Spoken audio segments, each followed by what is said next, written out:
کس شان سے کر دے سواری، واہ واہ اڑتی ہے کس شان سے کر دے سواری، واہ واہ عرض بھیگی ہے شفاعت عفو کی سرکار میں، چھٹ رہی ہے مجرموں کی فرد ساری، واہ واہ سب سے اعلیٰ ہمارا نبی، یقین ہے نا یار تو بولو نا، بولتے کیوں نہیں؟ سب سے اعلیٰ ہمارا نبی، سب سے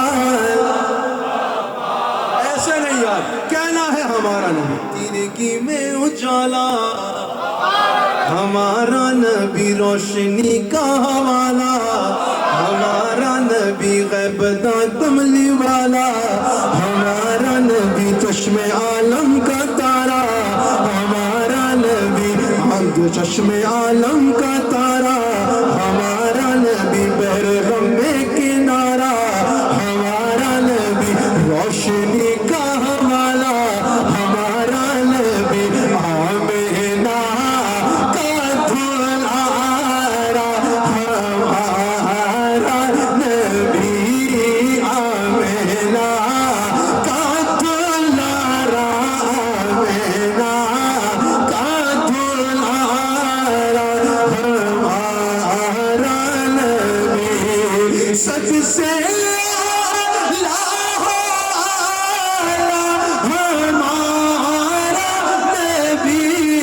سب سے بالا ہو آلہ، ہمارا نبی سب سے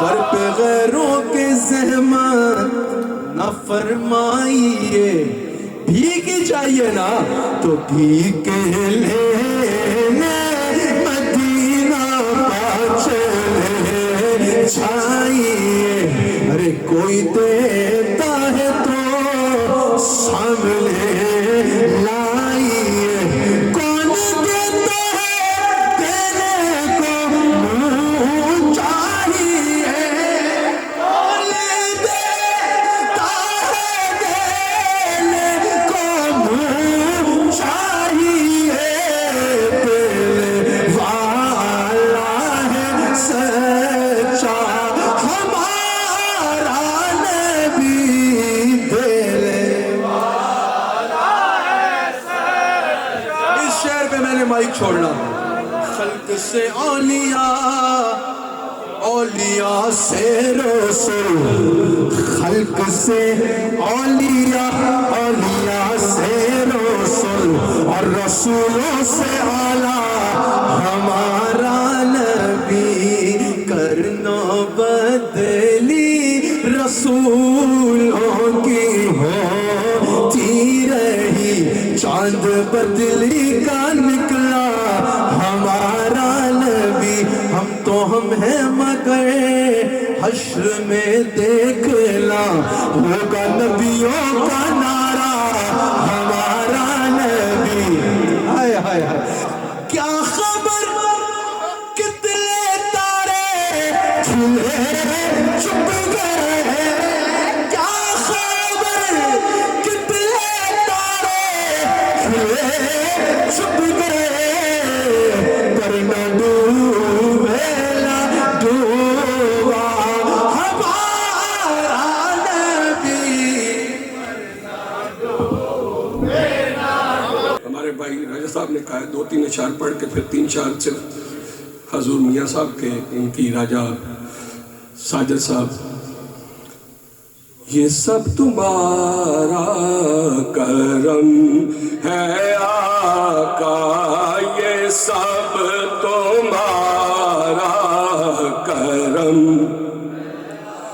کا کے بات اب تک بنی ہوئی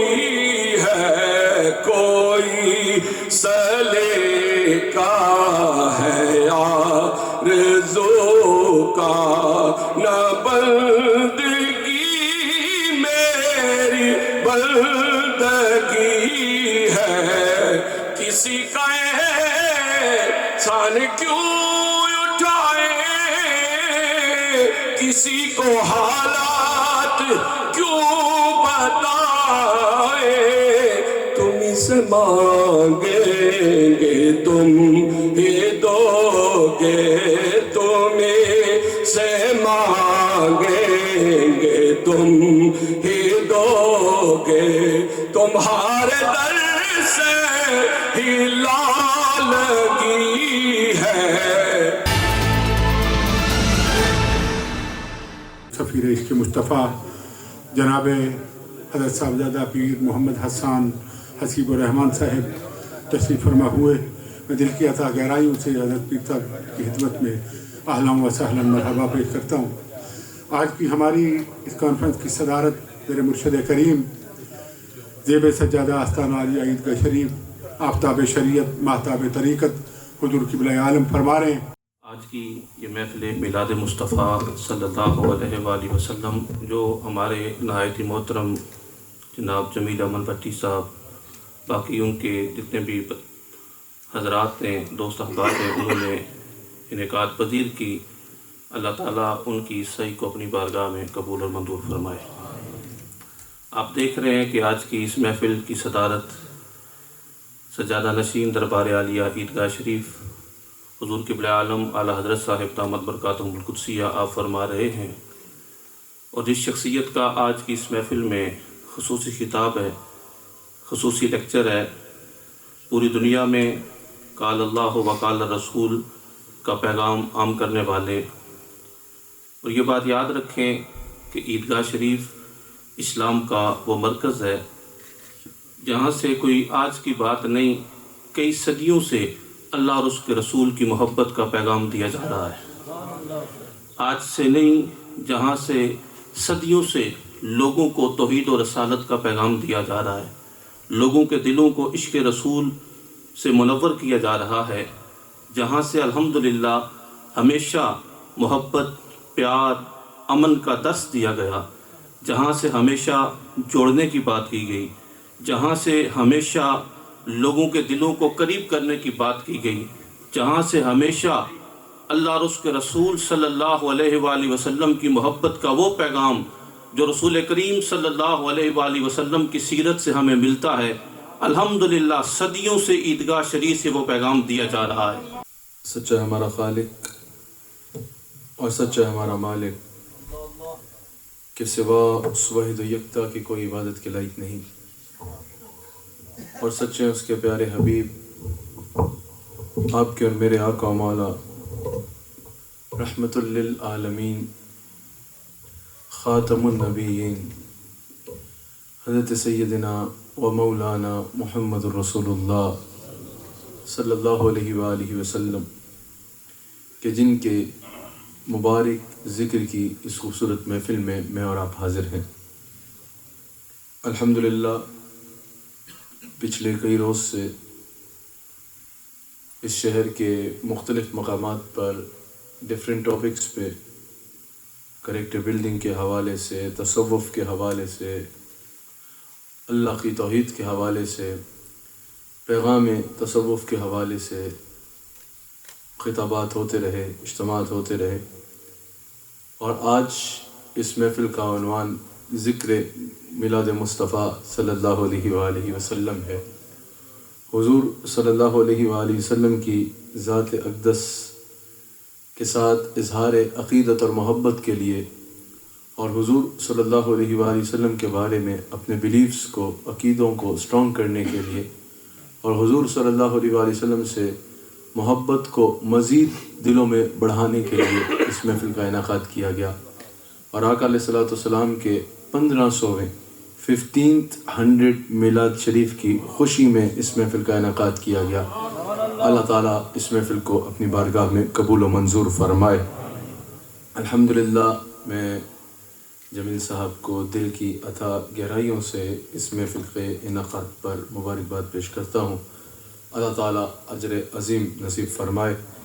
میرے شیخ طریقت میرے مرشد کریم صدارت فرما رہے ہیں، اللہ ہم سب کو ان برکتوں سے استفادہ کرنے کی توفیق عطا کرے۔ حضور صلی اللہ علیہ وآلہ وسلم کے جب میلاد کی محفل ہو، جب عنوان، جب ٹاپک ہو کہ حضور علیہ السلام کی شان کو بیان کرنا ہے، تو انسان الفاظ کے بارے میں اپنے آپ کو غریب محسوس کرتا ہے۔ انسان کہاں سے وہ الفاظ لائے کہ جہاں سے حضور کی عظمتوں کا حق ادا ہو سکے۔ یا صاحب الجمال و یا سید البشر من وجهك المنیر لقد نور القمر لا يمكن الثناء كما كان حقه بعد از خدا بزرگ تو ہی قصہ مختصر یا رسول اللہ لا يمكن الثناء كما كان حقه، آپ کی ثنا کا کوئی حق ادا کر ہی نہیں سکتا، آپ کی ثنا کو حق ادا کیا ہی نہیں جا سکتا۔ علامہ ملا علی قاری کہتے ہیں اس میں محمد مبالغے کا صیغہ ہے، معنی علامہ راغب اصفہانی نے کہا یحمد حمدن بعد حمدن، جس کی مسلسل تعریف کی جائے، جس کی تعریف ختم ہونے کا نام نہ لے، اسے محمد صلی اللہ علیہ وآلہ وسلم کہا جاتا ہے۔ تو علامہ ملا علی قاری نے کہا کہ یہ اس میں اتنی تعریف ہے کہ یہ مبالغہ کا صیغہ ہے۔ آپ کو سمجھانے کے لیے اگر آسان کرے تو علامہ ملا علی قاری رحمہ اللہ کہتے ہیں، حضرت امام ملا علی قاری فرماتے ہیں، امام ملا علی قاری جن کو تمام مسالک، جن کو احترام کی نگاہ سے دیکھتے ہیں، علامہ ملا علی قاری رحمۃ اللہ علیہ فرماتے ہیں کہ اگر ساری کریشن اکٹھی ہو جائے، جتنے دنیا سے چلے گئے وہ بھی زندہ ہو جائیں، جتنے آنے ہیں ان کو بھی اللہ ایک جگہ کر دے، جتنے علماء، جتنے اہل علم اس دنیا میں موجود ہیں اللہ سب کو ایک جگہ جمع کر دے، یعنی انبیاء بھی آ جائیں، صحابہ بھی آ جائیں، اولیاء بھی آ جائیں، محدثین، مفسرین، فقہاء، تمام امت کے اکٹھے ہو جائیں، اور کیا جائے، فرشتے بھی آ جائیں، ملائکہ بھی آ جائیں، پوری کریشن، جبرائیل امی بھی آ جائیں، اور ہو کیا، حضور صلی اللہ علیہ وآلہ وسلم کی ذات کو نہیں، حضور کی ذات کے کسی ایک پہلو کو عنوان بنا دیا جائے۔ مثال کے طور پہ حضور کے علم کو، یا حضور کے حسن کو، یا حضور کے رحمت کو، یا حضور کی شان رسالت کو، حضور کی پرسنالٹی کے کسی ایک پہلو کو، کسی ایک پارٹ کو ٹاپک بنا دیا جائے اور اس پہ کلام کرنے کے لیے خدا کی ساری کریشن آ جائے۔ علامہ ملا علی قاری کہتے ہیں ساری خلقت بھی مل کے جس کی ایک صفت کا حق ادا نہ کر سکے اسے محمد رسول اللہ صلی اللہ علیہ وآلہ وسلم کہا جاتا ہے۔ تو پھر ہم کہاں سے وہ الفاظ لائیں جو حضور علیہ السلام کی شان بیان کر سکیں؟ ہم تو اعلیٰ حضرت کی طرح اپنے آپ کو بے بس تصور کرتے ہیں۔ اعلیٰ حضرت امام احمد رضا خان رحمۃ اللہ علیہ نے ساری زندگی حضور کی ثنا کی، اور آخر میں بندہ حیران ہو کے نہیں بیٹھ جاتا، ساری زندگی حضور کی شان میں کتابیں لکھی، درجنوں کتابیں لکھی، درجنوں نعتیں لکھی۔ حضور علیہ السلام کی ذات اقدس پر جب کسی نے کوئی سوال اٹھایا، صرف ایک نہیں، 4 5 رسائل لکھ کے اس کا جواب دیا۔ اعلیٰ حضرت ساری زندگی حضور کی تعریف کرنے کے بعد کہتے ہیں یا رسول اللہ، سرور کہوں کہ مالک و مولا کہوں تجھے، باغ خلیل کا گل زیباں کہوں تجھے، تیرے تو وصف ہے بے تناہی سے ہیں بری، حیران ہوں میرے شاہ میں کیا کیا کہوں تجھے، اللہ رے تیرے جسم منور کی تابشیں ہے جانے جاں، میں جانے تجلا کہوں تجھے، لیکن رضا نے ختم سخن اس پہ کر دیا، یا رسول اللہ خالق کا بندہ خلق کا آقا کہوں تجھے۔ حضور صلی اللہ علیہ وآلہ وسلم کو اللہ نے اتنی عظمتیں عطا کی جس کا کوئی تصور بھی نہیں کر سکتا۔ میری گفتگو میں، ہر کسی کی گفتگو کا اپنا انداز ہوتا ہے، میرے جو ٹوٹے پوٹے چند کلامات ہوتے ہیں، جو گفتگو ہوتی ہے، اس میں میری کوشش ہوتی ہے کہ ہماری نوجوان نسل ہم سے جو آقا علیہ السلام کی ذات اقدس کے متعلق سوال کرتی ہے، ان جوابات کو، ان سوالات کو اور ان کے جوابات کو گفتگو کا حصہ بنایا جائے۔ الحمدللہ میں دنیا بھر میں ٹریول کرتا ہوں، ہزاروں کے اجتماعات ہوتے ہیں، اکثریت سننے والوں میں نوجوانوں کی ہوتی ہے، تو میں ان کے سوالات کے پارٹ بناتا ہوں اور ان کے جوابات ذکر کرنا ایک زیادہ ایسا سمجھتا ہوں کہ ان سے وہ زیادہ سیکھ بھی سکتے ہیں اور ریلیٹ بھی کر سکتے ہیں۔ حضور صلی اللہ علیہ وآلہ وسلم کی جب ہم بات کرتے ہیں، یاد رکھیے گا حضور صلی اللہ علیہ وآلہ وسلم کو جب اللہ تعالیٰ نے بھیجا، حضور علیہ السلام کی ذات اقدس کو اللہ تعالیٰ نے ہمارے لیے رول ماڈل بنایا۔ لقد کان لکم فی رسول اللہ اسوۃ حسنہ، حضور علیہ السلام کی ذات اقدس کو اللہ تعالیٰ نے ہمارے لیے رول ماڈل بنایا کہ تم نے حضور علیہ السلام کی ذات اقدس کو دیکھنا ہے حضور کی زندگی کو دیکھنا ہے، حضور کی سیرت کو دیکھنا ہے، گھر میں حضور کیسے رہ رہے ہیں، صحابہ میں حضور کیسے رہ رہے ہیں، مسند پر حضور علیہ الصلوۃ والسلام جلوہ گر ہو کے کیا بیان فرما رہے ہیں، حضور بازار میں جب جلوہ گر ہو رہے ہیں تو کیسے فرما رہے ہیں، اعلان نبوت سے پہلے تجارت فرما رہے ہیں تو کیسے فرما رہے ہیں، ایک ایک چیز میں سیاست جب ریاست قائم کی تو اس کو کیسے قائم فرما رہے ہیں، جب اکانومی کو قائم فرمایا تو اکانومی کو کیسے قائم فرما رہے ہیں، کس طرح لا بنا رہے ہیں جس میں سب کو ایکویلٹی مل رہی ہے، حضور علیہ الصلوۃ والسلام مسلمانوں کا تحفظ کیسے بیان فرما رہے ہیں، حضور علیہ الصلوۃ والسلام نے نان مسلمز کو بھی کیسے پیس پرووائڈ کیا، حضور صلی اللہ علیہ وآلہ وسلم میڈیکل سائنس کے متعلق کیا ارشاد فرما رہے ہیں، حضور علیہ الصلوۃ والسلام جدید سائنس کے متعلق کیا ارشاد فرما رہے ہیں، حضور علیہ السلام بیولوجی کے بارے میں کیا ارشاد فرما رہے ہیں، حضور علیہ الصلوۃ والسلام قیامت تک آنے والے ہر ٹائم کو کس طرح ایڈریس فرما رہے ہیں، ہر چیز میں اللہ تعالیٰ نے رسول اللہ کو ہمارے لیے رول ماڈل بنایا ہے۔ یہ جتنی میں نے چیزیں کہیں ان پہ ایک ایک چیز پر تھیسس لکھے ہیں آج جوانوں نے کہ حضور علیہ الصلوۃ والسلام کی حدیثیں بیولوجی کے بارے میں، حضور کی حدیثیں میڈیکل کے بارے میں، حضور کی حدیثیں ہر معاملے میں، ریاست کے معاملے میں، اکانومی کے معاملے میں، جس معاملے میں میرے نبی کو دیکھو گے میرا نبی بے نظیر و بے مثال نظر آئے گا۔ اللہ تعالیٰ نے حضور صلی اللہ علیہ وآلہ وسلم کی ذات اقدس کو ہمارے لیے رول ماڈل بنایا ہے، اور اللہ تعالیٰ نے فرمایا کہ تمہارا کریٹر میں ہوں نا، اگر تم مجھ پر ایمان رکھتے ہو اور مجھ سے پوچھنا چاہتے ہو کہ کامیابی کہاں ملے گی، تو دین کی کامیابی، دنیا کی کامیابی، عزت میں کامیابی، دولت میں کامیابی، آخرت کی کامیابی، ہر کامیابی تمہیں محمد رسول اللہ کی ذات اقدس کو فالو کر کے ملے گی۔ اور حضور علیہ الصلوۃ والسلام کی ذات ایک کمپلیٹ کوڈ آف لائف ہے۔ حضور صلی اللہ علیہ وآلہ وسلم سے آج کے اس جدید ورلڈ میں، اس ٹیکنالوجی کے ورلڈ میں، اس ڈیجیٹل ورلڈ میں بھی، جب آپ کسی بھی اعتبار سے تم اگر سوال کرو گے نا میرے سے کہ ہمارے نبی صلی اللہ علیہ وآلہ وسلم کی آج کے دور کی فلاں چیز کے بارے میں تعلیم کیا ہے، تو الحمدللہ کوئی بات ایسی نہیں ہوگی کہ ہم کہیں گے نہیں اس میں تو تعلیم نکالنا مشکل ہے۔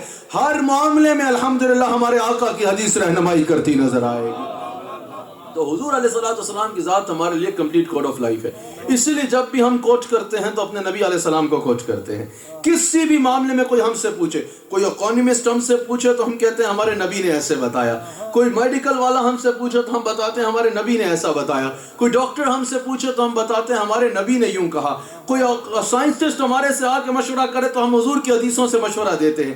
ہم ہر جگہ حضور علیہ الصلوۃ والسلام کی حدیث الحمدللہ فخر سے کوٹ کرتے ہیں۔ We be proud to be follower of محمد رسول اللہ صلی اللہ علیہ وسلم، اور پھر ہم ہر معاملے میں اپنے نبی علیہ الصلوۃ والسلام کی حدیث کو کوٹ کرتے ہیں۔ پھر ہمارے جوان باز ہم سے سوال کرتے ہیں، میں پھر بتا دوں we don't speak against anyone، ہم کسی کے خلاف بات نہیں کرتے، ہم محبت والے لوگ ہیں، پیار والے لوگ ہیں، اور ہم ویسے بھی اہل تصوف سے تعلق رکھتے ہیں۔ اہل تصوف کے ہاں تو سب کے لیے پیس کا پیغام ہے، لو کا پیغام ہے، لیکن جو ہمارے نوجوان ہم سے سوال کرتے ہیں ہمارے بیلیفز کے بارے میں، ان کا جواب دینا تو ہماری ذمہ داری ہے۔ ہمارے جوان اکثر ہم سے ایک سوال کرتے ہیں، آپ کے ذہنوں میں بھی یقیناً یہ سوال ڈالا جاتا ہوگا کہ جب قرآن موجود ہے تو پھر حدیث کی کیا ضرورت ہے؟ اب ساتھ ساتھ سوالوں کا جواب بھی ہوتا جائے اور عظمت مصطفیٰ بھی آپ کے آگے یہاں ہوتی چلی جائے۔ کہا کہ جب قرآن موجود ہے عظمت مصطفیٰ کی لذت بھی آپ لیتے چلے جائیے، اور ایک عقیدہ اور نظریہ بھی سیکھ کے جائیں اس محفل سے، تاکہ جب یہاں سے جائیں تو کچھ سیکھ کے جا رہے ہوں، اور جو آپ کے ذہنوں میں سوال ہوتے ہیں ان کے بھی کچھ جوابات۔ کہا جب قرآن موجود ہے تو حدیث کی کیا ضرورت ہے؟ جب ہر معاملے میں قرآن رہنمائی کرتا ہے، جب قرآن اللہ کا کلام ہے، جب قرآن قیامت تک کے لیے کتاب ہدایت ہے، جب ایک ایک چیز قرآن ہمیں بتا رہا ہے، تو قرآن کے ہوتے ہوئے حدیث کی کیا ضرورت ہے؟ جب قرآن موجود ہے تو پھر حدیث کا کیا کرنا ہے؟ حدیث کی ضرورت کیا ہے؟ دین میں حدیث کی حفاظت کی ضرورت نہیں ہے، قرآن ہی کافی ہے۔ تو میں نے کہا اپنے نوجوانوں سے جنہوں نے سوال کیا کہ بالکل درست ہے، قرآن ہی سب سے بالا کلام ہے، اس میں کوئی دوسری رائے نہیں۔ قرآن فائنل اتھارٹی ہے، اس میں بھی کوئی دوسری رائے نہیں۔ قرآن کا کہا سب سے بالا ہے، اس میں بھی کوئی دوسری رائے نہیں۔ مسلمان کو سب سے پہلے رہنمائی لینی ہے تو قرآن سے لینی ہے، اس میں بھی کوئی سیکنڈ تھاٹ نہیں ہے۔ لیکن حدیث سے مبارکہ کی عظمت کا اس سے انکار نہیں ہوتا، ایک کو مان کے دوسری چیز کا انکار کرنا ضروری نہیں ہے۔ حضور علیہ الصلوۃ والسلام کی حدیث کی امپورٹنس کیا ہے؟ ہر چیز کا دار و مدار قرآن کے ساتھ ہے نا, ہر دلیل کا دار و مدار قرآن کے ساتھ ہے. آپ کو ہر بات کے پروف کے لیے قرآن چاہیے کہ حدیث. اگر آپ یہ ہم سے سوال کرے گا ہمارا جوان کہ بھئی حدیث کی کیا ضرورت ہے, جب قرآن ہے تو قرآن کافی ہے, حدیث کی کیوں ضرورت ہے؟ میں نے پھر کہا کہ ہم کسی کے خلاف نہیں بولتے, اپنے جوانوں کے سوالوں کا جواب دیتے ہیں. حضور علیہ السلام کی حدیث کی کیا ضرورت ہے؟ جب قرآن ہے تو صرف قرآن سے جواب دیا جائے گا. میں نے کہا آپ کو ہر بات کے دلیل کے لیے قرآن سے ہی جواب چاہیے. میں نے کہا ہاں. میں نے کہا آپ کو قرآن کے علاوہ کسی چیز کی دلیل نہیں چاہیے حدیث کی؟ کہا نہ بالکل نہیں, صرف قرآن کی دلیل. ہمارے اپنے جوانوں نے جب ہم سے پوچھا کہ صرف قرآن کی دلیل چاہیے, میں نے کہا اچھا یہ بتاؤ کہ ہر دلیل کا دار و مدار قرآن سے ہے. آپ کہہ رہے ہو کہ ہر دلیل قرآن سے چاہیے, بہت اچھی بات ہے, لیکن مجھے یہ بتائیے قرآن کی بھی کوئی دلیل ہے؟ قرآن کی دلیل کیا ہے؟ آپ سمجھ نہیں رہے. ہر دلیل کے لیے قرآن ہے, ٹھیک ہے, لیکن قرآن کی کیا دلیل ہے کہ یہ قرآن ہے؟ کیا دلیل ہے کہ یہ کتاب جو ہمارے سامنے ہے یہ اللہ کا کلام ہے؟ کیا دلیل ہے کہ یہ آسمان سے اتری ہے؟ کیا دلیل ہے کہ یہ اللہ کا فرمان ہے, اللہ کا کلام ہے, اللہ کا خود کا فرمان ہے؟ کیا دلیل ہے کہ یہ قرآن ہے؟ کیا قرآن جب اترتا تھا تو صحابہ اترتے قرآن سنتے تھے؟ ہرگز نہیں. کیا کاتب وحی قرآن سن رہے ہوتے تھے؟ ہرگز نہیں. کیا صحابہ قرآن اترتے دیکھتے تھے؟ ہرگز نہیں. کیا قرآن میں آتا تھا کہ یہاں سے یہاں تک قرآن ہے؟ ہرگز نہیں. ایک ہی زبان ہے جو قرآن پڑھ رہی ہے, ایک ہی زبان ہے جو حدیث نبی فرما رہی ہے, ایک ہی زبان ہے جو اپنی فیملی میں بھی باتیں کر رہی ہے. کبھی بازار تشریف لے کے جائیں تو وہاں بھی کلام فرما رہے ہیں, سوشل لائف میں. کون اس بات میں ڈیفرینشیٹ کرتا تھا, کون امتیاز کرتا تھا کہ یہاں سے یہاں تک قرآن ہے اور آگے حضور جو فرمائیں گے وہ حضور کا فرمان ہے؟ کیا قرآن کی آیت نازل ہوتی تھی اور ساتھ آیت کا حصہ ہوتا تھا کہ یہاں تک قرآن ہے؟ نہیں. کیا جبرائیل صحابہ کو کہتے تھے کہ لکھنا بند کر دو, یہاں تک قرآن تھا؟ نہیں. حضور قرآن کی تلاوت فرماتے تھے اور پھر حضور فرماتے تھے کہ یہ قرآن ہے. بھری کائنات میں قرآن کی اس کے علاوہ کوئی دلیل نہیں کہ حضور نے فرمایا کہ یہ قرآن ہے. سمجھ آ رہی ہے؟ اب میں آپ سے سوال کرتا ہوں, میں نے پچھلے دنوں یہیں پر ایک مقام پر پوری تفصیل عظمت قرآن پہ تقریر کی, اور عظمت قرآن میں تقریر یہ کی کہ آج کی جدید سائنس جو آج کہہ رہی ہے 1450 سال پہلے حضور نے بازوان قرآن یہ بیان فرما دیا, لیکن آج کیونکہ عنوان عظمت مصطفیٰ ہے تو آپ سے میں سوال کرتا ہوں, قرآن اترتا تھا, حضور فرماتے تھے کہ یہ قرآن ہے, بھری کائنات میں قرآن کی اس کے علاوہ کوئی اور دلیل نہیں ہے. پوری کائنات میں قرآن کا اس کے علاوہ کوئی دلیل نہیں ہے کہ حضور فرماتے تھے کہ یہ قرآن ہے. میں آپ سے پوچھتا ہوں یہ جملے کیا کہلائیں گے؟ حضور کا فرمانا کہ یہ قرآن ہے, یہی جملہ قرآن کی دلیل ہے. ہر دلیل قرآن سے ہے, لیکن قرآن کی دلیل صرف حضور کا یہ جملہ کہ یہ قرآن ہے. اصول میں یہ جملہ کیا کہلائے گا؟ کیا یہ قرآن کا حصہ کہلائے گا؟ نہیں. اصول میں یہ جملہ حدیث کہلائے گا. امپورٹنس آف حدیث جاننا چاہتے ہو تو قرآن کو قرآن ثابت کرنے کے لیے حدیث مصطفیٰ کی ضرورت ہے. سمجھ آ رہی ہے؟ قرآن کو قرآن بتانے کے لیے حدیث کی ضرورت ہے. پھر کہا کہ بھئی حدیث کی وہ امپورٹنس کیا ہے؟ میں نے کہا پھر قرآن سے ہی دیکھتے ہیں کہ حدیث کی امپورٹنس کیا ہے. اسلام میں عقیدہ توحید کے بعد, ایمان کے بعد, جب انسان شہادت پڑھتا ہے, کلمہ پڑھتا ہے, کلمہ طیبہ کے بعد, عقیدہ توحید کے بعد, ایمان کے بعد سب سے امپورٹنٹ چیز کیا ہے 5 پلرز آف اسلام میں؟ بتائیے. نماز سب سے امپورٹنٹ چیز ہے. عقیدہ توحید کے بعد, اللہ پر ایمان کے بعد, عقیدہ توحید و رسالت کے بعد, اللہ پر ایمان کے بعد سب سے امپورٹنٹ عمل اسلام میں کیا ہے؟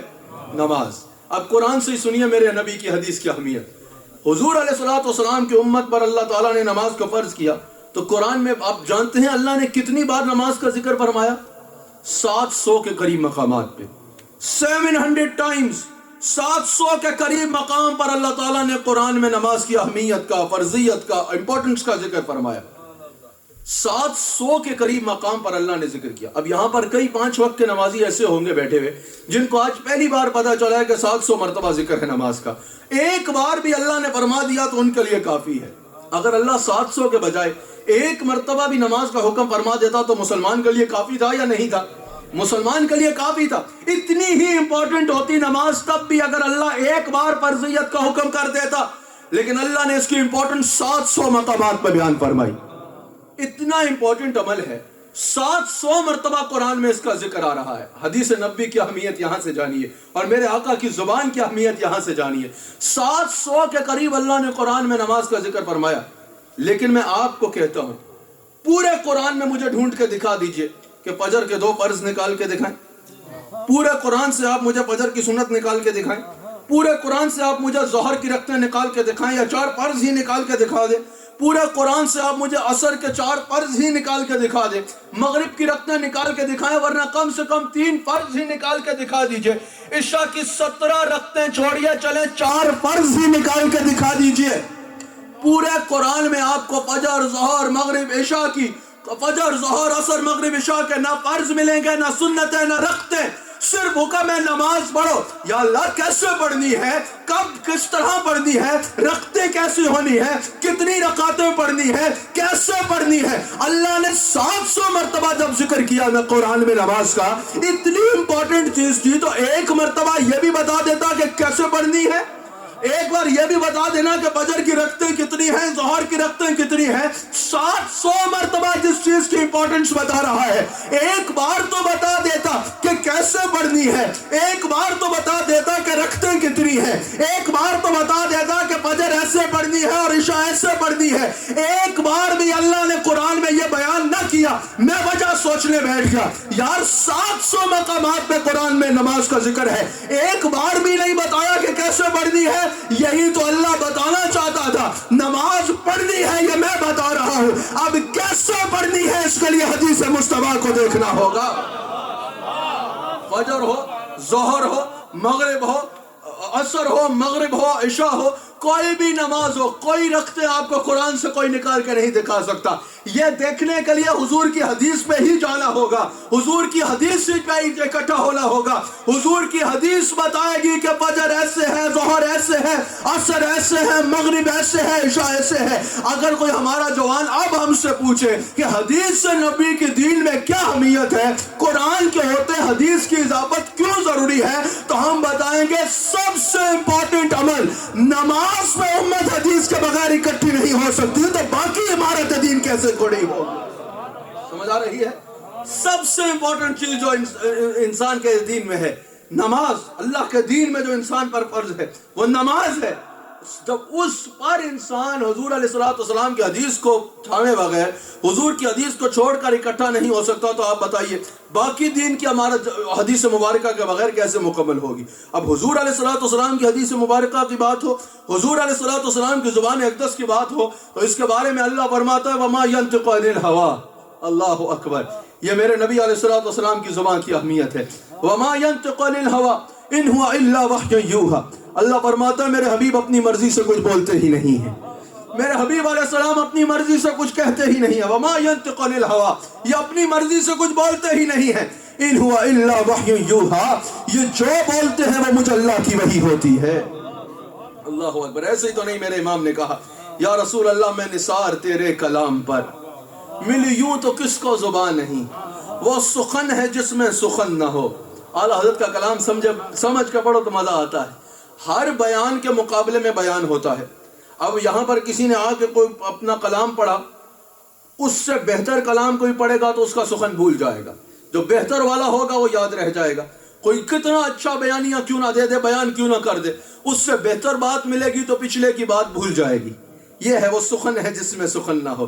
ویسے تو سخن کے مقابلے میں سخن آتا ہے, بیان کے مقابلے میں بیان آتا ہے تو پچھلی بات بھول جاتی ہے. لیکن اعلیٰ حضرت کہتے ہیں یا رسول اللہ 1500 سال گزر گئے میں نثار تیرے کلام پر, 1500 سال میں ملی یوں تو کس کو زبان نہیں, 1500 سال میں اربوں خربوں لوگوں کو زبانیں ملی ہیں. یا رسول اللہ پر میں نثار تیرے کلام پر, 1500 سال میں خربوں لوگوں میں ملی یوں تو کس کو زبان نہیں, پر یا رسول اللہ تیرا وہ سخن ہے جس میں سخن نہ ہو, وہ بیان ہے جس کا بیان نہیں. یہ جو عرب ہوتے تھے نا اس وقت, ان کو اپنی زبان پہ بڑا ناز ہوتا تھا. اپنے آپ کو عربی کہتے تھے, دوسروں کو عجمی کہتے تھے کہ یہ تو گونگا ہے. سمجھ آ رہی ہے؟ ان کو اپنی زبان پہ بڑا ناز ہوتا تھا کہ ہماری جیسی زبان کسی کی نہیں. اپنی قادر الکلامی پہ پراؤڈ فیل کرتے تھے. لیکن جب میرے آقا علیہ السلام کی باتیں سنی تو میرے امام کہتے ہیں یا رسول اللہ تیرے آگے یوں ہیں دبے لچے, فصحاء عرب کے بڑے بڑے کوئی جان ہے منہ میں زبان نہیں بلکہ جسم میں جان نہیں. اللہ اکبر. کروں مدح اہل دول رضا پڑے اس بلا میں میری بلا. میں گدا ہوں اپنے کریم کا میرا دین پارائے نہ نہیں. حضور صلی اللہ علیہ وآلہ وسلم کی حدیث مبارکہ اسلام میں سب سے امپورٹنٹ حیثیت رکھتی ہے قرآن کے بعد. جو سب سے امپورٹنٹ چیز ہے وہ میرے نبی علیہ الصلوۃ والسلام کی حدیث ہے. اچھا آقا علیہ الصلوۃ والسلام کی حدیث مبارکہ کا نا میں نے مقام سمجھا. اعلیٰ حضرت نے کیا خوب سمجھایا. اعلیٰ حضرت سے سوال کیا گیا کہ کیا یہ حدیث ہے کہ حضور علیہ الصلوۃ والسلام نے ارشاد فرمایا کہ مجھ میں اور لوگوں میں صرف اتنا فرق ہے کہ میں شریعت جانتا ہوں اور لوگ نہیں جانتے. اعلیٰ حضرت نے کہا یہ افتراء ہے, یہ حدیث نہیں ہے. پورے ذخیرہ حدیث میں ایسی کوئی حدیث نہیں ہے. اعلیٰ حضرت نے کہا کہ اگر حضور علیہ السلام میں اور ہم میں فرق جاننا چاہتے ہو تو صرف یہ فرق نہیں ہے کہ ہم شریعت نہیں جانتے اور حضور جانتے ہیں. جب ہم شریعت جان لیں گے تو کیا فرق ختم ہو جائے گا؟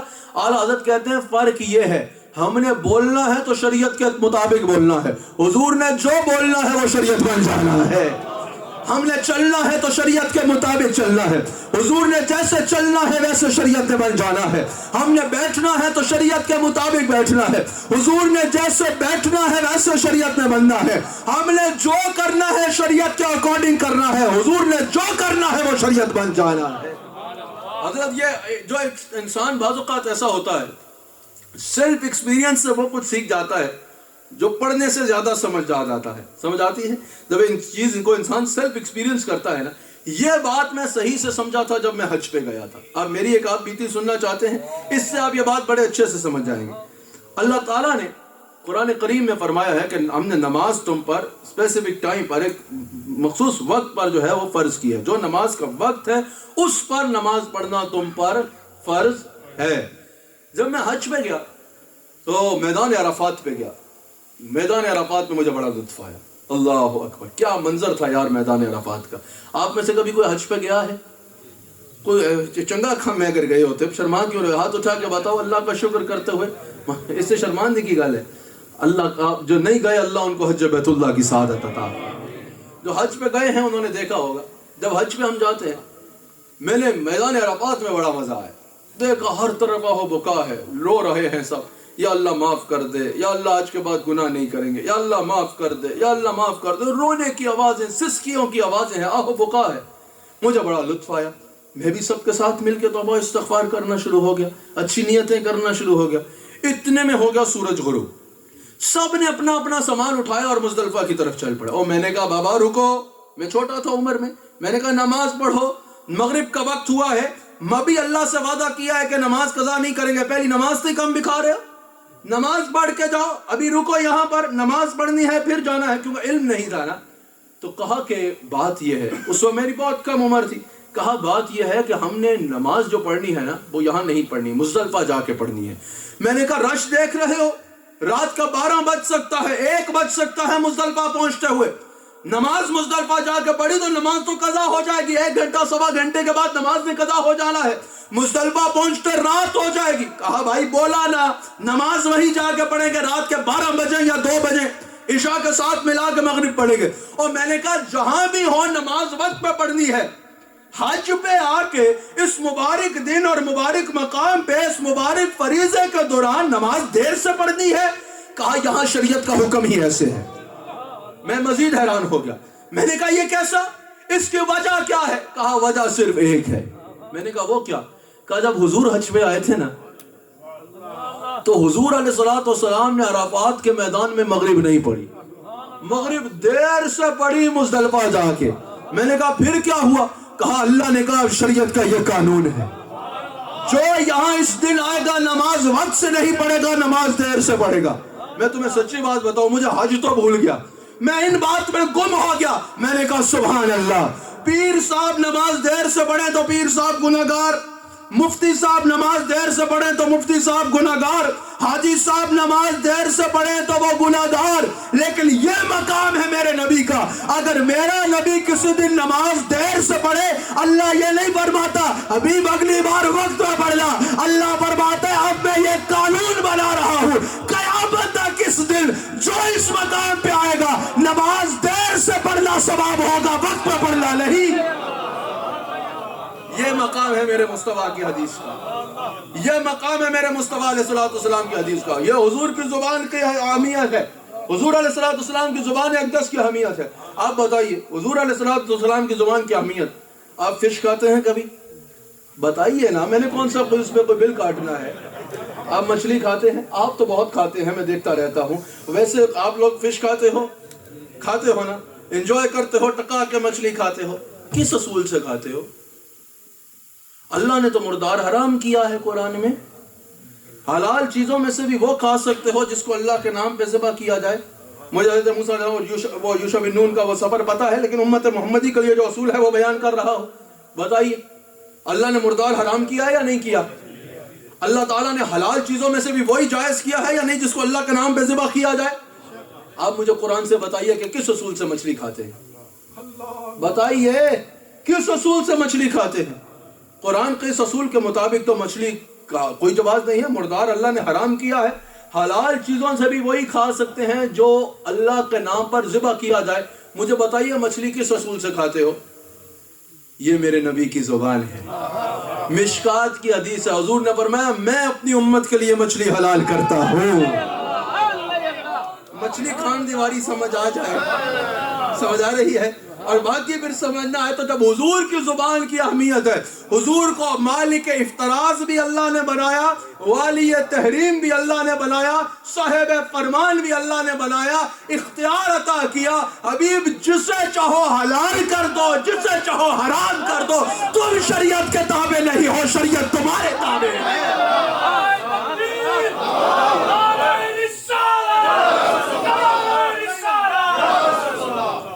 اچھا ایک بات اور سن لو, یہاں پر لوگ کہتے ہیں سیرت کا بیان کیا کرو نا.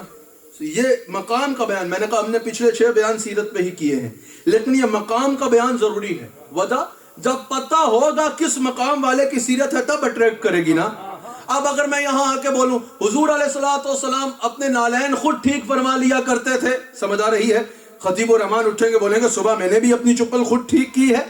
اس میں کیا بڑی بات ہے؟ جب میں یہ بتاؤں گا کہ ہاتھ میں اتنی طاقت تھی, ایک اشارہ کر کے چاند کو 2 ٹکڑے کرتے تھے, پھر بھی عاجزی کا یہ عالم تھا کہ اپنی جوتی خود مربت فرماتے تھے نالین, پھر پتا چلے گا نا کس کی سیرت بیان ہو رہی ہے. سمجھ آ رہی ہے؟ اگر میں بولوں کہ بھائی حضور علیہ الصلوۃ والسلام کئی دن کچھ نہیں کھاتے تھے, کئی دن کچھ نہیں پیتے تھے, یہ کہہ کے یہاں سے باہر چلا جاؤ تو بیچ میں سے ہو سکتا ہے کہ بولے بھی میں نے بھی 3 دن سے کچھ نہیں کھایا, کھانے کو ملا ہی نہیں, میں نے بھی کچھ نہیں کھایا, تو اس میں کیا بات. لیکن جب میں یہ بتاؤں گا کہ بخاری کی حدیث کے مطابق حضرت جابر کے گھر میں 4 بندوں کے کھانے میں اپنا تھوک مبارک, لعاب مبارک ڈالتے تھے, 1000 سے زیادہ صحابہ وہ کھانا کھاتے تھے, پھر عاجزی کا یہ عالم تھا, کئی دن کچھ نہیں کھاتے تھے, پھر پتا چلے گا سیرت بیان ہو رہی ہے. سمجھ آ رہی ہے؟ اور ویسے بھی بات بتاؤں, پروانہ کو بلانے کے لیے نا شمع کا جلنا ضروری ہوتا ہے. جب تک شمع نہ ہو تو جتنی بات ہو جائے پروانہ نہیں آتا, کوئی نہ کوئی حسن دکھانا ہوتا ہے. حضور کا حسن دکھا گا تو پروانے آتے چلے جائیں گے. سمجھ آ رہی ہے؟ اب آخری 2 باتیں اس کے اوپر, حضور علیہ الصلوۃ والسلام کی زبان اقدس کی اہمیت کے اوپر. حضور کی زبان اقدس کی کیا اہمیت ہے؟ حدیث مبارکہ ہے, حضور صلی اللہ علیہ وآلہ وسلم کا دربار اقدس ہے. حضرت ابو ہریرہ راوی ہیں. ایک صحابی آقا علیہ السلام کی بارگاہ میں حاضر ہوتے ہیں. عرض کی کہ یا رسول اللہ صلی اللہ علیہ وسلم, مجھ سے ایسا کام ہو گیا, ایک ایسا عمل ہو گیا کہ روزہ ٹوٹ گیا, روزہ جاتا رہا, کیا کروں؟ آقا علیہ السلام نے جو شریعت کا اصول ہے وہ بیان فرمایا. آقا علیہ السلام نے فرمایا کہ ایسا کرو کہ 60 روزے رکھو, بیچ میں ایک بھی رہ گیا تو پھر نئے سرے سے دوبارہ شروع کرو. 60 روزے رکھو جا کے. کہا یا رسول اللہ کرم فرمائے, یہ بخاری میں موجود ہے, یہ واقعہ بخاری میں موجود ہے. کہا یا رسول اللہ کرم فرمائے, ایک رکھنے میں مشکل ہو, 60 روزے کنٹینیوس کرم فرما دے. حضور نے فرمایا اچھا ایسا کرو کہ غلام آزاد کر دو. یا رسول اللہ اس کی تو طاقت ہی نہیں ہے, غلام کہاں سے آزاد کروں, اتنا پیسہ ہی نہیں. حضور نے فرمایا اچھا ایسا کرو, تیسرا اصول بیان کر دیا جو روزے کا ہے کہ 60 مسکینوں کو کھانا کھلا دو. یا رسول اللہ خود کھانے کو کچھ نہیں ہے, کسی کو کیا کھلاؤں گا. اب ہم اگر ہوں تو اس سے زیادہ کچھ نہیں کر سکتے. بولے پھر بھائی پھر 60 روزے رکھ, روزہ ہی نہ توڑتے, ہم تو یہی کر سکتے ہیں نا. لیکن حضور شریعت کے مالک ہیں. حضور نے فرمایا اچھا بیٹھ تو سکتا ہے نا, بیٹھ جا. وہ بیٹھ گیا. کچھ دیر گزری, ایک شخص حضور کی بارگاہ میں, ایک صحابی حاضر ہوا اور حضور کو کھجوریں تحفے میں دی. حضور نے ہدیہ قبول فرما لیا. فرمایا کہاں گیا وہ بندہ جو کفارہ نہیں ادا کر سکتا تھا؟ آگے یا رسول اللہ میں ہوں. حضور نے فرمایا یہ کھجوریں اٹھا کے بانٹ دے, کفارہ ادا ہو جائے گا. اب بارگاہ مصطفیٰ ہے, وہ بندہ کھجوریں دیکھے پھر حضور کو دیکھے, عطا دیکھے اور دستے عطا دیکھے. کہا یا رسول اللہ کب کرنا کیا ہے؟ کفارہ ادا کرنا ہے روزے کا. کہا یا رسول اللہ یہ کھجوریں مسکینوں کو کھلانی ہے؟ حضور نے فرمایا ہاں. یا رسول اللہ پتہ کر لیں مدینے میں مجھ سے بڑا مسکین ہی کوئی ہے. پورے مدینہ میں, بخاری میں موجود ہے, حضرت ابو ہریرہ رضی اللہ عنہ, یا رسول اللہ پورے مدینے میں مجھ سے بڑا مسکین ہی کوئی نہیں. اب کوئی اور ہو تو جھگڑ پڑے کہ بھائی ایک تو روزہ توڑا پھر اس پر سے کفارہ بھی نہیں کرنا, وہ میں دے رہا ہوں وہ بھی خود کھانا ہے. نہیں, لیکن یہ بارگاہ مصطفیٰ ہے. حضور غصے نہیں ہوئے, مسکرانا شروع ہو گئے. حضور مسکرا پڑے. حضور نے فرمایا کھجوریں خود کھانی ہے؟ کہا یا رسول اللہ. حضور نے فرمایا کھجوریں اٹھا, کھا, اپنے بچوں کو کھلا, کفارہ ادا ہو جائے گا. اب ایسی حدیث ہو اور اس میں اعلیٰ حضرت تبصرہ نہ کریں. اعلیٰ حضرت نے کہا یہی تو بارگاہ ہے جسے بارگاہ بے کس پناہ کہا جاتا ہے. وہ آیا خطا لے کے بدلہ عطا سے لیا. اللہ اکبر. حضور صلی اللہ علیہ وآلہ وسلم مالک شریعت ہے. حضور صلی اللہ علیہ وآلہ وسلم شریعت کے مالک ہیں. قرآن کہتا ہے, آخری حدیث, قرآن کہتا ہے کہ کسی بھی معاملے میں 2 عادل مردوں کو گواہ بناؤ. تو سمجھ لگ رہی ہے حدیث کی کیا امپورٹنس ہے, میرے نبی کی زبان کی کیا امپورٹنس ہے. اللہ اکبر. قرآن کا واضح اصول ہے کہ کسی بھی معاملے میں 2 عادل مردوں کو گواہ بناؤ. اسپیسیفک معاملات میں 4 گواہ ضروری ہیں, باقی نارملی کسی بھی معاملے میں 2 عادل مردوں کو گواہ بنانا. سورۃ طلاق آیت نمبر 2, 2 عادل مردوں کو گواہ بناؤ. اب یہ قرآن کا اصول عام ہے کسی بھی معاملے کے لیے. اسپیسیفک میں نے بتایا 4, ویسے کسی بھی معاملے کے لیے 2 گواہوں کا ہونا ضروری ہے. اللہ اکبر. اب حضور علیہ الصلوۃ والسلام کی حدیث سنیے جس کو ابو داؤد نے بھی نقل کیا. حضور یہ حدیث کئی کتب میں موجود ہے, معجم الکبیر میں بھی ہے, اس کو اعلیٰ حضرت نے فتاوی رضویہ میں بھی نقل کیا, کئی محدثین نے نقل کیا, مشکات میں بھی ہے, ابو داؤد میں بھی یہ حدیث موجود ہے. ایک دفعہ آقا علیہ الصلوۃ والسلام کھڑے, سامنے سے ایک شخص گھوڑا لے کے جا رہا ہے. حضور علیہ الصلوۃ والسلام نے فرمایا کتنے کا ہے؟ کہا 400 کا. حضور نے فوراً اس کو 400 پکڑا. جب اس نے دیکھا کوئی بارگیننگ نہیں, جو مانگا ملا. اس نے کہا میں نے تو 800 مانگے تھے. اس کی نیت خراب ہوئی, اس نے کہا میں نے تو 800 مانگے تھے. حضور نے فرمایا تو نے 400 کہا تھا. میں نے تو 800 کہا تھا. حضور نے فرمایا تم نے 400 کہا تھا. اس نے کہا کہ آپ کے پاس کوئی وٹنس ہے, کوئی گواہ ہے کہ میں نے 400 کہا تھا؟ حضرت خزیمہ اس وقت وہاں موجود نہیں تھے جب سودا ہو رہا تھا, پاس سے گزر رہے تھے. آگے بڑھ کے کہتے ہیں میں گواہی دیتا ہوں تو نے 400 کہا تھا. اس نے 400 لیے, چل پڑا. جب وہ چلا گیا حضور نے پوچھا خزیمہ تو کہاں سے سن رہا تھا, تو نے سنا؟ میں نے تو تجھے نہیں دیکھا, تو یہاں موجود تھا, تو نے کیسے کہہ دیا کہ میں نے 400 کہا تھا؟ کہا یا رسول اللہ یہ 400 کی گواہی بھی کوئی گواہی ہے؟ آپ کے کہنے پہ تو ہم اس کی گواہی دیتے ہیں جس کو دیکھا بھی نہیں ہے. اللہ کی گواہی. آپ کے کہنے پہ تو ہم اس کی گواہی دیتے ہیں جس کو دیکھا ہی نہیں. صاحب فرمان کی رحمت کو جوش آیا, مالک شریعت کا دریا رحمت جوش میں آیا.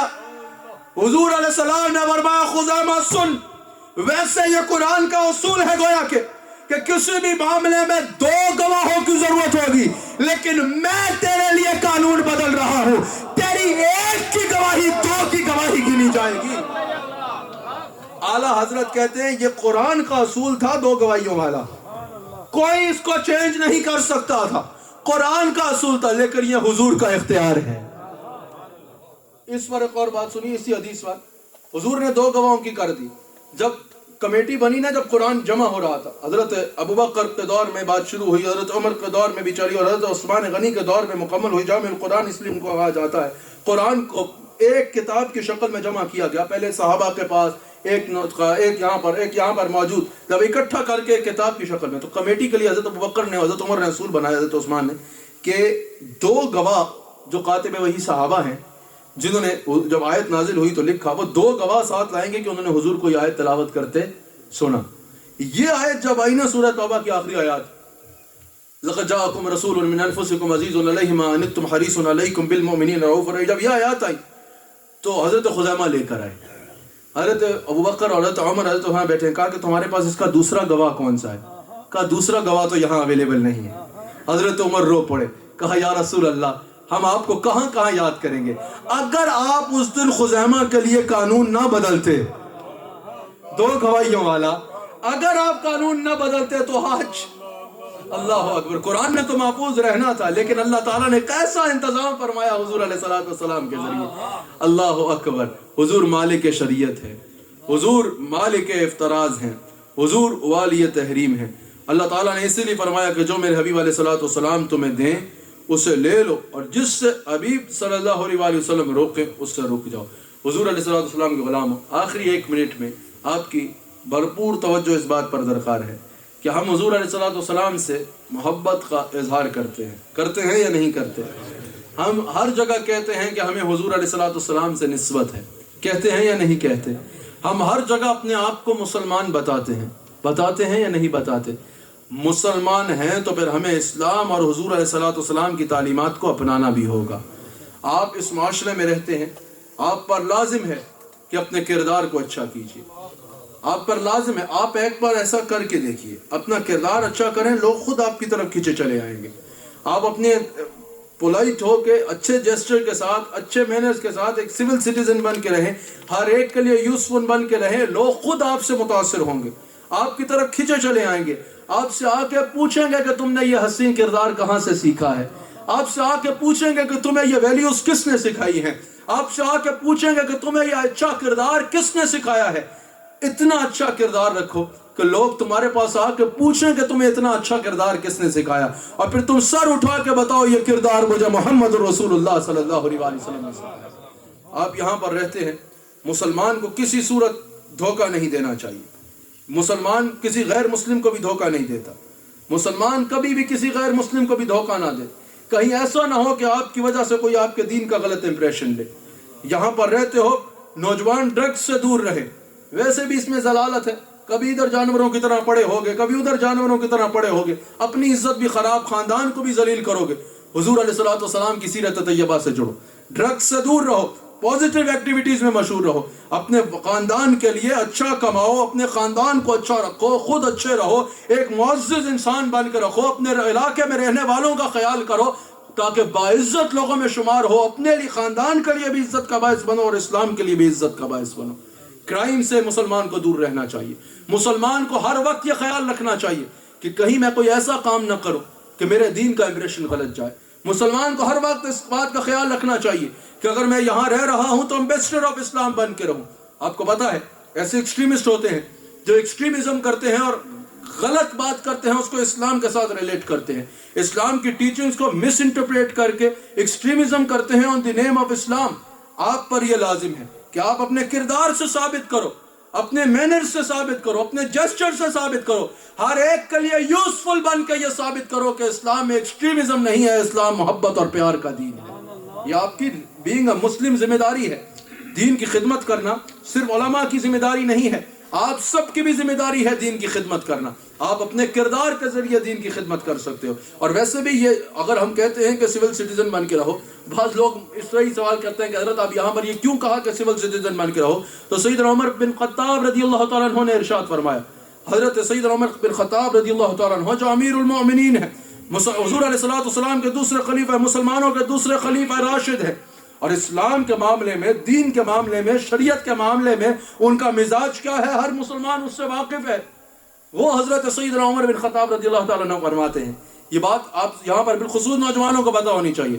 حضرت سیدنا عمر بن خطاب رضی اللہ تعالیٰ عنہ says that if a Muslim stays in a non-Muslim country where he have peace, where he provided peace and where he is enjoying the needs of good life, حضرت سیدنا عمر بن خطاب رضی اللہ تعالیٰ عنہ says then that Muslim, it is his responsibility, it's his responsibility of that Muslim who lives in a non-Muslim country and he's provided peace and he's enjoying the needs of good life over there. Hazrat Sayyidina Umar bin Khattab said it is his responsibility to respect the peace of that country, respect the peace of that country and respect the law of that country. Because Huzur sallallahu alayhi wa sallam said, Hazrat Umar bin Khattab says, Rasulullah sallallahu alayhi wa sallam said that best among you in people is who is useful for people and who don't harm anyone.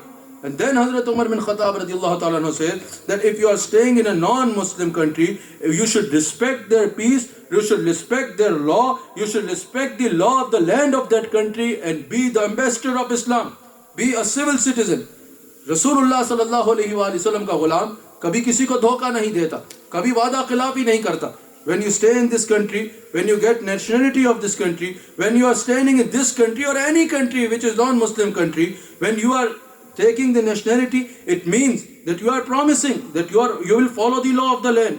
You will be a civil citizen. You will not break the law. You will be the civil citizen and you will follow the law of the land. So being a Muslim, it's your responsibility to fulfill your promise, because you have to represent Islam in this country. And for representing Islam in this country, it's necessary on you to be a civil citizen, keep beautiful manners, show best gesture to non-Muslims also. And when people ask you that from where did you get this values and from where did you get this character, so you can raise your head and say that Muhammadur Rasulullah sallallahu alaihi wasallam teached me this character. Allah Ta'ala hum sab ko Rasulullah sallallahu alaihi wasallam ka namak halal rakhe, wafadar rakhe. Main ek martaba phir Jamil sahab aap ko dil ki ata gehraiyon se اس محفل کے انعقاد پر مبارکباد پیش کرتا ہوں.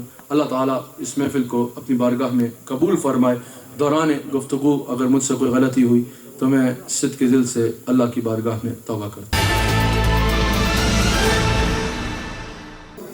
بس مینو شوق مدینہ پاک مر جاون دا،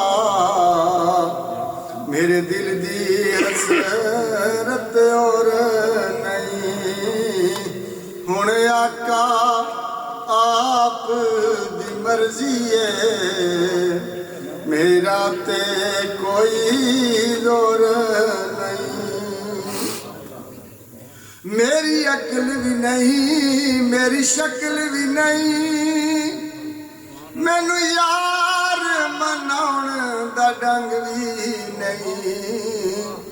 میری عقل بھی نہیں، میری شکل بھی نہیں، مینو یار مناؤن دا ڈنگ بھی نہیں.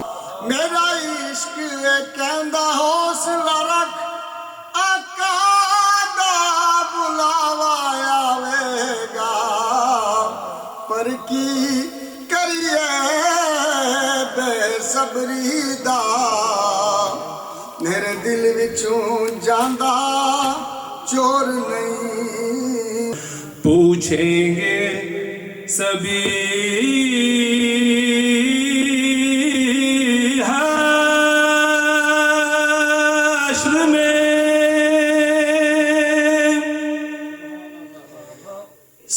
سرکار کہاں ہے،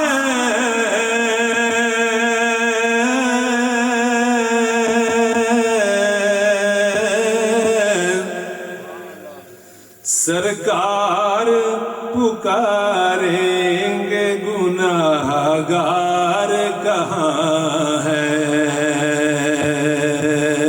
حرف مدحت زبان سے نکلا، میں ہر ایک امتحان سے نکلا.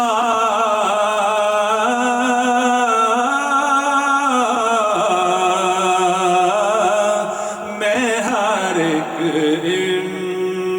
امتحان سے نکلا. جو ان کے ذکر کی ہم محفل سجائے بیٹھے ہیں، یہ اپنے دل کو مدینہ بنائے بیٹھے ہیں. یہ کہہ گیا ہے کوئی آ کے میرے کانوں میں، نظر سے دیکھ وہ محفل میں آئے بیٹھے ہیں. عرش سے نور چلا اور حرم تک پہنچا، سلسلہ میرے گناہوں کا کرم تک پہنچا۔ لا سبحان اللہ سبحان اللہ سبحان اللہ، اج سکھ میں تیرا دیو دیری، کیوں دلڑی اداس گنے وچ شوق چنگیری، اج نینا نے لایا کیوں جڑیاں، سب مل کے کہیں سبحان۔ ان کا منگتا ہوں جو منگتا نہیں ہونے دیتے، ان کا منگتا ہوں جو منگتا نہیں ہونے دیتے، ان کا منگتا ہوں جو منگتا نہیں ہونے دیتے، میرے آقا ہمیں رسوا نہیں ہونے دیتے، میرے آقا ہمیں رسوا نہیں ہونے۔ راجہ ساجد صاحب کے حکم کے مطابق میں 3-4 اشعار میاں صاحب کے۔ فضل تیرے نہ لوئے کر دے تے نال پھٹیاں دے او چڑھ کے، کتے بھی جنتی جان محمد، اے لڑ چنگیاں دے پھڑ کے، تے جے میں ویکھاں عملہ والے تے کچھ نہیں میرے پلے، جے ویکھاں مولا رحمت تیری تے بلے بلے بلے،